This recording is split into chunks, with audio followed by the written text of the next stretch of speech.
Sri Isopanisad Mantra 1.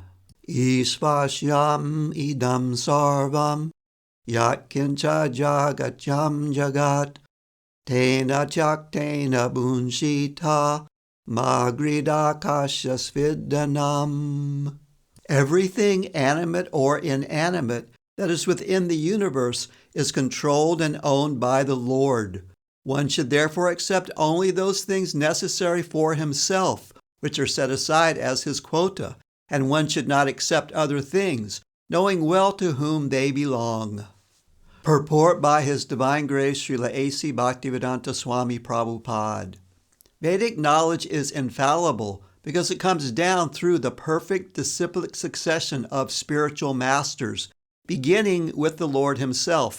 Since he spoke the first word of Vedic knowledge, the source of this knowledge is transcendental. The words spoken by the Lord are called apurusheya, which indicates that they are not delivered by any mundane person. A living being who lives in the mundane world has 4 defects. 1. He is certain to commit mistakes. 2. He is subject to illusion. 3. He has a propensity to cheat others. And 4. His senses are imperfect. No one with these 4 imperfections can deliver perfect knowledge. The Vedas are not produced by such an imperfect creature. Vedic knowledge was originally imparted by the Lord into the heart of Brahma, the first created living being. And Brahma, in his turn, disseminated this knowledge to his sons and disciples, who have handed it down through history. Since the Lord is Purnam, all perfect, there is no possibility of his being subjected to the laws of material nature, which he controls. However, both the living entities and inanimate objects are controlled by the laws of nature and ultimately by the Lord's potency. This Upanishad is part of the Yajurveda, and consequently it contains information concerning the proprietorship of all things existing within the universe. The Lord's proprietorship over everything within the universe is confirmed in the 7th chapter of the Bhagavad Gita, 7.4.5, where para and apara prakriti are discussed.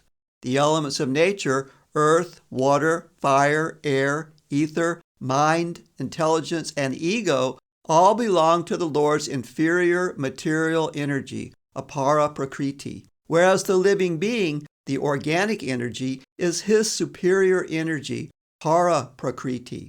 Both of these prakritis or energies are emanations from the Lord, and ultimately he is the controller of everything that exists. There is nothing in the universe that does not belong to either the para or the apara prakriti.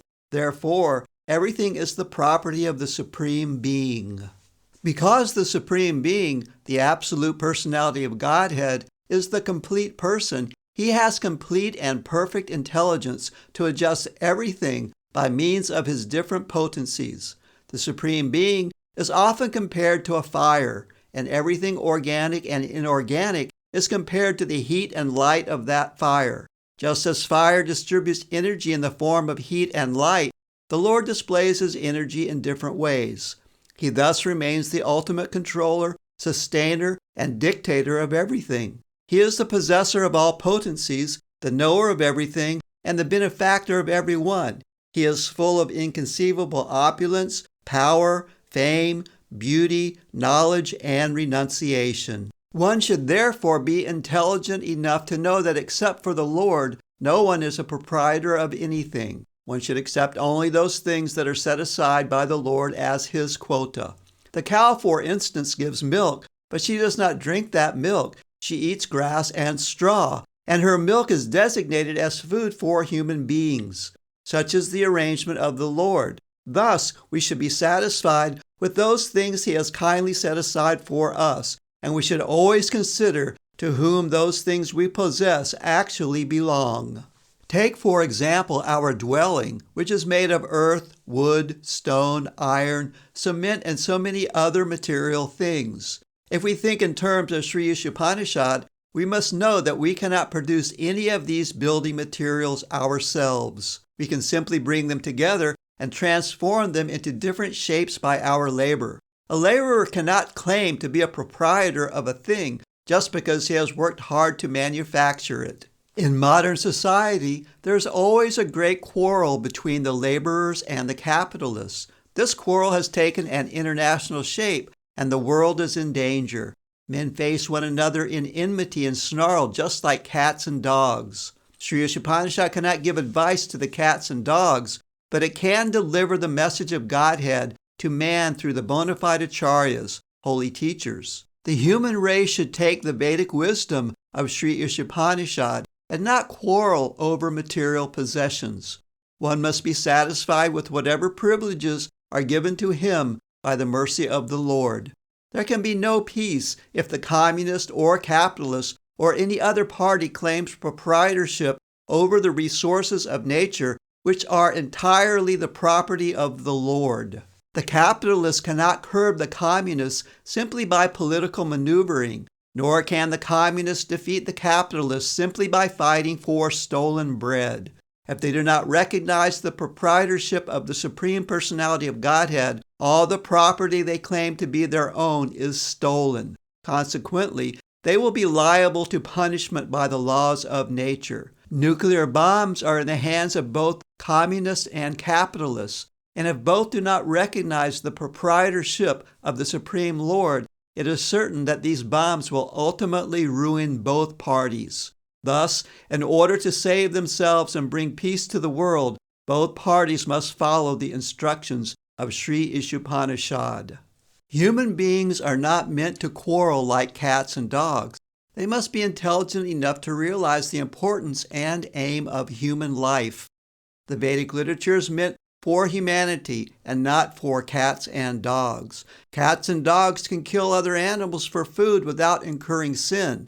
But if a man kills an animal for the satisfaction of his uncontrolled taste buds, he is responsible for breaking the laws of nature. Consequently, he must be punished. The standard of life for human beings cannot be applied to animals. The tiger does not eat rice and wheat or drink cow's milk because he has been given food in the shape of animal flesh. Among the many animals and birds, some are vegetarian and others are carnivorous, but none of them transgress the laws of nature, which have been ordained by the will of the Lord.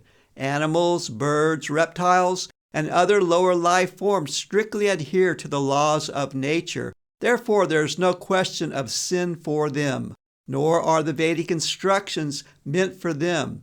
Human life alone is a life of responsibility. It is wrong, however, to think that simply by becoming a vegetarian, one can avoid transgressing the laws of nature. Vegetables also have life, and while it is nature's law that one living being is meant to feed on another, for human beings the point is to recognize the Supreme Lord. Thus, one should not be proud of being a strict vegetarian.